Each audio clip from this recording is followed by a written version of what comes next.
안녕하세요. 대원 멘토 황대근입니다. 오늘은 HMM 함께 살펴보도록 하겠습니다. 최근 들어서 다시금 외국인과 연기금에 자금이 유입이 되고 있는 상황입니다. 그만큼 업황에 대한 부분이 계속해서 좋은 모습을 보여주고 있습니다. 해운주 같은 경우에는 상반기에 강세에 대한 모습을 보여줬었죠.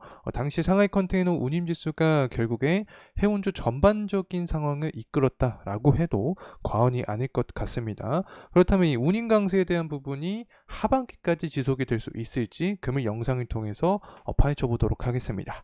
당연히 컨테이너 지수의 동향도 파악을 해봐야겠죠. 컨테이너 지수 같은 경우 중국 지표에 영향을 많이 받기 때문에 중국 지표 일정까지 함께 알아보도록 하겠습니다. 자, 마지막으로는 글로벌 정세인데 이스라엘이 레바논 침공을 위한 모의 훈련을 진행을 하겠다라는 내용이 나와주고 있습니다. 그만큼 정세 역시 격변의 시기다라고 설명을 드릴 수 있겠고, 혼조세가 지속이 되면 될수록 이런 HMM 같은 해운주는 강세 모습을 보여줄 수 있기 때문에 앞으로 중장기적인 방향성이 어떻게 흘러갈 수 있는지까지 알아보는 시간 갖도록 하겠습니다. 자, 우선은 가격적인 흐름세 함께 살펴보도록 하겠습니다. HMM 같은 경우 10월 23일 기록했던 저점 구간이 존재했습니다. 이 구간을 기점으로 해서 지지를 받아주는 모습을 보여주면서 4월 달부터 상하이 컨테이너 운임지수의 강세 분위기와 함께 계속해서 주가 역시 상승에 대한 흐름을 유지를 해주고 있다. 자, 이렇게 말씀을 드릴 수 있겠죠. 실제로 수급적인 측면을 함께 같이 보도록 하겠습니다. 최근 이거래일 동안 외국인 기관의 매집세가 계속해서 붙어주고 있는 모습이고, 연기금도 마찬가지로 매집세를 다시금 보여주고 있는 상황입니다. 최근 동안 매도세를 많이 보여줬는데 다시 한번 컨테이너 운임지수 강세에 대한 어떤 시장의 분위기가 형성이 되면서 연기금도 매집세를 보여주고 있다. 여기에 만약에 사모펀드의 매집세만 좀 강하게 탄력을 붙는다라고 하면 전반적으로 HMM 주가의 부양세까지 유지가 될 수 있다는 점 말씀을 드리고 싶습니다. 주봉으로 함께 살펴보게 되면 현재 121선 구간에 놓여 있는 상황이다. 그래서 121선 구간을 좀 강하게 돌파하는 모습을 보여주게 되면 2021년부터 해서 22년 기록했던 이 고가 구간까지 우리가 바라볼 수 있는 상황이 마련되지 않을까 생각을 합니다. 하나하나 살펴보도록 하죠. 일단 전일 영상을 통해서도 말씀을 드렸는데 HMM이 국내 첫 선박용 탄소 보집 실증을 했다라는 내용이 나와주고 있습니다. 전반적으로 친환경 경쟁력을 강화하고 있다라는 내용이 나와주고 있는 거죠. 결국에 친환경적인 부분은 어쩔 수 없다, 피해갈 수밖에 없다 때문에 모든 해운사들이 노력을 할 수밖에 없다라고 생각을 합니다.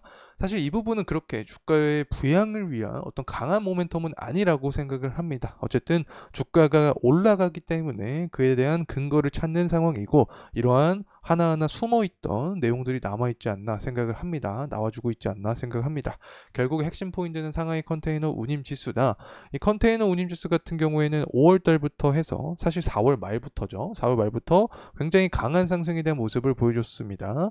이에 대한 배경은 일단 가장 큰 게 미중 무역 갈등이다 라는 점을 말씀을 드렸었죠. 미중 갈등을 통해서 무역 제재가 들어가니까 밀어내기 수출까지 이어지면서 자연스럽게 컨테이너 지수가 강하게 상승을 한 어떤 모습을 보여줬다, 이렇게 해석을 할 수 있겠죠. 자, 그렇다면 과연 중장기적인 관점 하반기에도 이런 컨테이너 지수 강세에 대한 모습이 유지가 될 수 있을까? 자, 이 부분을 해석을 해보기 위해서는 현재 대선의 동향을 좀 파악을 해봐야 됩니다. 현재 토론을 했죠. 이 바이든과 트럼프 대결이 이어진 상황인데 거의 뭐 바이든이 패했다고 봐도 될 것 같습니다. 트럼프가 압승이다라고 볼 수 있겠고, 트럼프가 당선이 되게 되면 중국을 제재할 가능성이 훨씬 더 높아지게 됩니다. 그렇게 되면 운임비는 더욱더 상승할 수 있게 되는 거죠. 컨테이너 지수가 더욱더 가파르게 상승할 가능성이 있다. 자, 이렇게도 해석을 할 수 있습니다. 그렇게 되면 하반기까지 HMM 주가는 상승 탄력을 받을 수 있게 되고, 사실 컨테이너 지수가 하락을 하더라도 현재 발틱 운임지수의 동향을 보게 되면 다시금 깨어나는 모습을 보여주고 있습니다. 그래서 제가 지난 흥하해운이나 페노션 같은 분석 영상을 통해서도 설명을 드렸지만 이 부분이 2400포인트, 2500포인트처럼 3월달처럼 이렇게 상승을 해준다라고 하면 하반기 해운주를 이끄는 게 바로 발틱 운임지수가 될 수 있다. 어쨌든 운임비 강세에 대한 부분이 계속해서 이어지게 되면 해운주는 좋을 수밖에 없다라고 설명을 드렸습니다. 그래서 전반적으로 HMM도 해운업 강세에 더불어서 계속해서 상승 탄력 가능성이 존재한다. 이렇게 말씀을 드리고 싶고, 철광석 가격이 다시금 좀 반등을 해주는 모습을 보여주고 있습니다. 현재 철광석 가격이 108불 정도를 형성을 해주고 있는데, 다시금 상승 탄력을 받아주면서 5월달에 형성했던 120불 정도까지 터치를 해준다라고 하면 물동량은 더욱더 가파르게 상승할 수밖에 없게 됩니다. 그러면 해운 운임은 상승할 수밖에 없는 구조가 만들어지지 않을까 생각을 합니다. 그래서 결국에 중국의 경제 지표를 좀 살펴봐야 된다라는 점을 말씀을 드리고 싶고, 이 경제지표의 일정을 봤을 때 7월 13일 날 일단 무역 수지가 나오게 됩니다. 예상치보다 과연 높은 모습을 보여줄 수 있을지 이 부분이 관전 포인트가 될 수 있을 것 같고, 무역 수지가 좋은 모습을 보여주게 되면 원자재 수요가 증가할 가능성도 당연히 존재를 하겠죠. 그래서 이 부분 저와 계속해서 함께 나아가면 좋을 것 같습니다. 그래서 일단 기준점으로 봤을 때 7월 10일 무역 수지를 좀 살펴볼 필요가 있다. 그리고 7월 15일 날 GDP 성장률이 나오게 됩니다.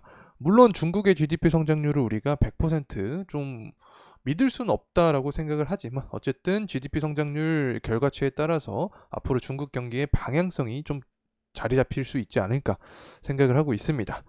그리고 또 하나, 전쟁에 대한 부분을 빼놓을 수 없겠죠. 특히 해운주는 이 글로벌 매크로적인 상황에 굉장히 많은 영향을 받습니다. 이스라엘이 레바논 침공을 상정해서 이 모의 훈련을 진행을 하고 있다라는 내용이 현재 나와주고 있습니다. 전반적으로 중동 리스크가 계속해서 격변의 순간이다. 자, 이렇게도 표현을 할 수 있을 것 같습니다. 11월 대선 앞두고 사실 트럼프가 당선이 된다라고 하면 방산주나 이런 전쟁 관련된 부분에 있어서 모멘텀을 더욱 강하게 받을 확률이 높습니다. 패턴상 그렇게 되면 해운주도 강세에 대한 모습을 받을 가능성이 존재한다는 점 다시 한번 참고로 말씀을 드리고 싶습니다. 자, 돌아와서 HM에 함께 살펴보려고 합니다. 결국에 금일도 상승에 대한 모습을 보여주고 있고, 한 주 동안의 흐름 아직까지 봤을 때 좋은 흐름세를 유지를 하고 있다. 121선 돌파 여부가 중요 포인트로 적용한다. 자, 이렇게 다시 한번 말씀을 드리고 싶습니다. 그리고 재무적인 흐름을 살펴보게 되면 HMM 같은 경우 재무적인 측면도 좋다라고 설명을 드렸었죠. 특히 제가 영업이익 측면을 강조를 드렸던 것 같은데, 많은 기업들을 좀 분석을 하다가 매출액이 증가할 때 영업이익이 그대로거나 영업이익 감소하는 기업은 시총이 줄어들면서 주가 역시 하방 압력을 받는 경우가 많았습니다. HMM 같은 경우를 좀 보게 되면 23년과 비교했을 때 영업이익이 거의 4배가량 상승하는 전망을 하고 있는 상황입니다. 영업이익이 굉장히 가파르게 증가를 하기 때문에 이 부분도 주가에 현재 반영이 되고 있지 않나 생각을 하고 있고, BPS 같은 경우에 31,000원 정도를 형성을 해주고 있죠. 그래서 현재 가격 구간과 굉장히 거리가 나는 상황입니다.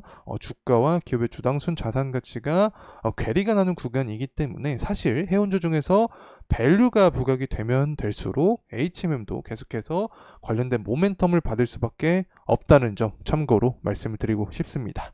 자, 이상으로 HMM에 대한 영상 마무리하도록 하겠습니다. 감사합니다.